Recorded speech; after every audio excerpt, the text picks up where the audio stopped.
Lo Cercatot ens permet localitzar articles acadèmics en format electrònic de múltiples bases de dades de subscripció contractades per la universitat.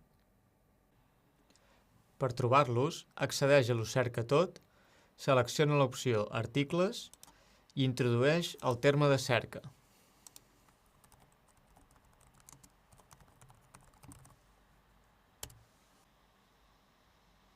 A la pàgina de resultats podem veure que n'apareixen molts. Els podem filtrar o restringir per matèria, per llengua o per data de publicació. En aquest cas, utilitzaré l'opció En línia. Així m'apareixeran els articles electrònics de pagament als quals tenim subscripció. Dins el llistat, accedeixo a l'article que m'interessa. I un cop a dins, veig que marca disponibilitat del text complet. En el cas que sigui necessari, et demanarà que t'identifiquis amb les teves credencials del campus virtual sense @ubic.cat.